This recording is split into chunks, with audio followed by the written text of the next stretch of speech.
Shri Sai Satcharitra Chapter 1 Salutations, the story of grinding wheat and its philosophical significance. According to the ancient and revered custom, Hemadpant begins the work, Sai Satcharitra, with various salutations. First, he makes obeisance to the god Ganesha to remove all obstacles and make the work a success, and says that Shri Sai is the god Ganesha.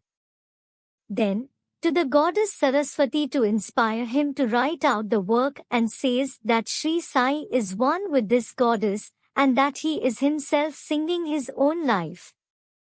Then, to the gods, Brahma, Vishnu and Shankar, the creating, preserving and destroying deities respectively, and says that Sainath is one with them, and he as the great teacher, will carry us across the river of worldly existence. Then, to his tutelary deity Narayan Adinath, who manifested himself in Konkan, the land reclaimed by Parshuram, Rama in the Hindi version, from the sea, and to the Adi, original, Purusha of the family.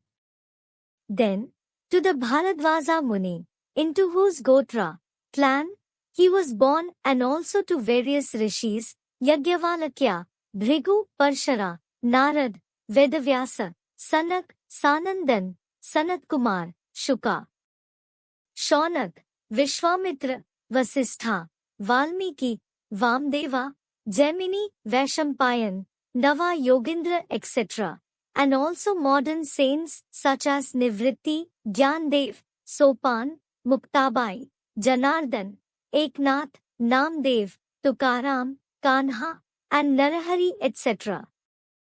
Then, to his grandfather Sadashiv, Father Raghunath, his mother, who left him in his infancy, to his paternal aunt, who brought him up, and to his loving elder brother. Then, to the readers, and praise them to give their whole and undivided attention to his work. And lastly, to his Guru Shri Sainath, an incarnation of Shri Dattatreya, who is his sole refuge and who will make him realize that Brahman is the reality and the world an illusion, and incidentally, to all the beings in whom the Lord God dwells. After describing in brief the various modes of devotion according to Parshara, Vyasa and Shandilya, etc., the author goes on to relate the following story. It was sometime after 1910 AD that I went, one fine morning, to the masjid in Shirdi for getting a darshan of Sai Baba. I was wonderstruck to see the following phenomenon. After washing his mouth and face, Sai Baba began to make preparations for grinding wheat. He spread a sack on the floor, and thereon set a hand mill. He took some quantity of wheat in a winnowing fan, and then drawing up the sleeves of his kafni, robe, and taking hold of the peg of the hand mill, started grinding the wheat by putting a few handfuls of wheat in the upper opening of the mill, and rotated it. I thought what business Baba had with the grinding of wheat, when he possessed nothing and stored nothing, and as he lived on alms. Some people who had come there thought likewise, but none had the courage to ask Baba what he was doing.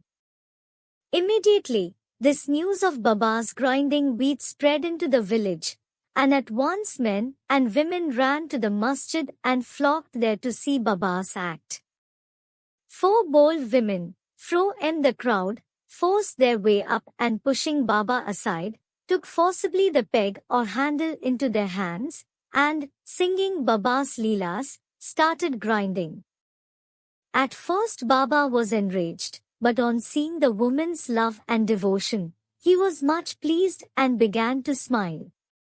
While they were grinding, they began to think that Baba had no house, no property, no children, none to look after, and he lived on alms. He did not require any wheat flour for making bread or roti. What will he do with this big quantity of flour? Perhaps as Baba is very kind, he will distribute the flour amongst us. Thinking in this way while singing, they finished the grinding, and after putting the hand mill aside, they divided the flour into 4 portions, and began to remove them one per head.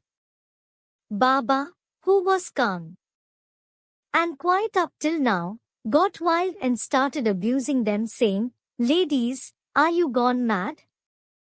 Whose father's property are you looting away? Have I borrowed any wheat from you, so that you can safely take the flour? Now please do this.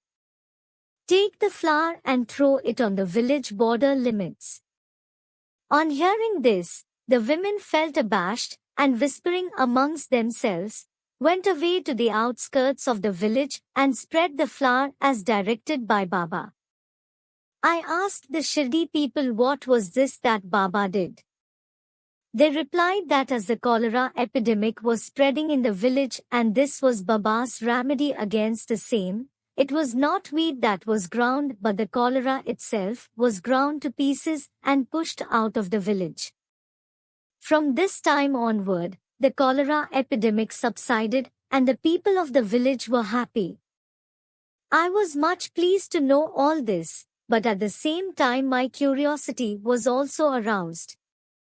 I began to ask myself what earthly connection was there between wheat flour and cholera. What was the causal relation between the two?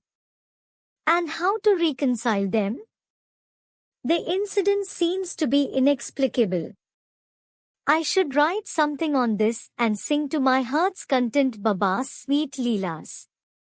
Thinking in this way about this Leela, my heart was filled with joy and I was thus inspired to write Baba's life, the Satcharitra. And as we know, with Baba's grace and blessing this work was successfully accomplished. Philosophical significance of grinding. Apart from the meaning which the people of Shirdi put on this incident of grinding wheat, there is, we think, a philosophical significance too. Sai Baba lived in Shirdi for about 60 years, and during this long period, he did the business of grinding almost every day, not, however, the wheat alone, but the sins, the mental and physical afflictions, and the miseries of his innumerable devotees. The two stones of his mill consisted of karma and bhakti, the former being the lower and the latter the upper one. The handle with which Baba worked the mill consisted of jnana. It was the firm conviction of Baba that knowledge or self-realization is not possible unless there is the prior act of grinding of all our impulses, desires, sins, and of the three gunas, viz. Sattva, Rasa and Tama, and the Ahamkara, which is so subtle and therefore so difficult to be got rid of. This reminds us of a similar story of Kabir who, seeing a woman grinding corn, said to his guru, "Nithiranjana, I am weeping because I feel the agony of being crushed in this wheel of worldly existence like the corn in the handmill." Nithiranjana replied, "Do not be afraid, hold fast to the handle of knowledge of this mill, as I do, and do not wander far away from the same but turn inward to the center, and you are sure to be saved." Jai Shri Sai, peace be to all.